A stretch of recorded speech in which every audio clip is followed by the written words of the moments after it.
Venus Balaji sir, அடுத்தது உங்களுக்கான கேள்வி. ஸோ இந்த 2026ஆம் ஆண்டில் அரசியல் அப்படிங்கிற ஒரு விஷயம் வந்து நிகழப்போகுது இல்லைங்களா? ஸோ இந்த 2026ல் அரசியல் யோகம் யாருக்கு இருக்க போகுது சார்? 2026ஆம் ஆண்டில் அரசியல் யோகம் பெறக்கூடிய சில ராசிகள் இருக்குது. அதில் முதன்மையான ராசி எதுன்னு கேட்டால் கடக ராசி தான். இந்த கடக ராசி அப்படின்னு சொன்னாவே தாய் அன்பு உள்ளம் கொண்டவர்கள். ஒரு மக்களுக்கு என்ன தேவை, என்னென்ன அவங்களுடைய கஷ்டங்கள், அவங்களுடைய பிரச்சனைகள் என்ன அப்படின்னு உணர்ந்தவர்கள் யாருன்னு கேட்டால் இந்த கடகராசி என்பவர்கள் தான். ஒரு பிரச்சனை அப்படின்னா ஓடி போய் நிற்கக்கூடிய ஒரு முதன்மையான ராசி கடகராசி. டெஃபினட்டாக பிடிச்சிருவோம் மேடம்.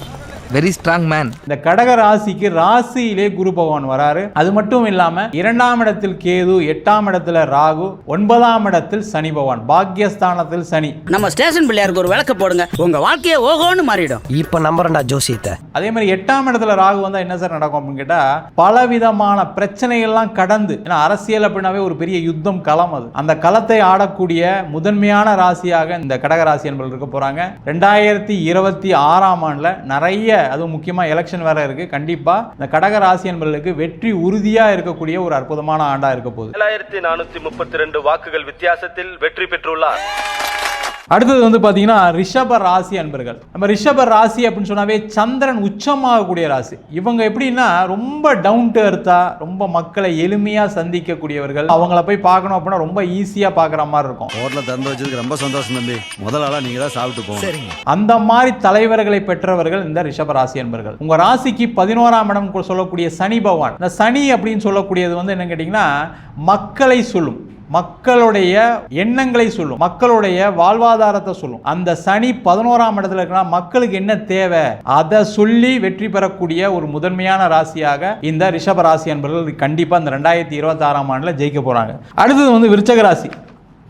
இந்த விருச்சக ராசி அப்படின்னு சொன்னாவே இவங்களுக்கு தனித்துவம் படைத்தவர்கள் அப்படின்னு சொல்லலாம். இவங்களுக்கு வந்து என்னன்னா மற்றவங்களுக்கு இல்லாத ஒரு தனித்துவமான அறிவு, யாரும் யோசிக்க முடியாத யுக்திகளை செய்யக்கூடியவர்கள் இந்த விருச்சக ராசி என்பவர்கள்.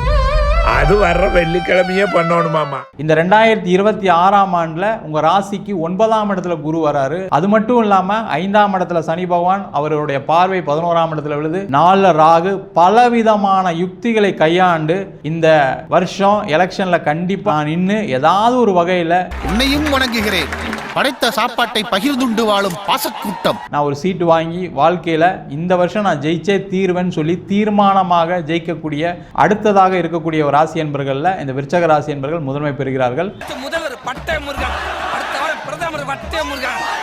அடுத்தது வந்து பாத்தீங்கன்னா துலா ராசி.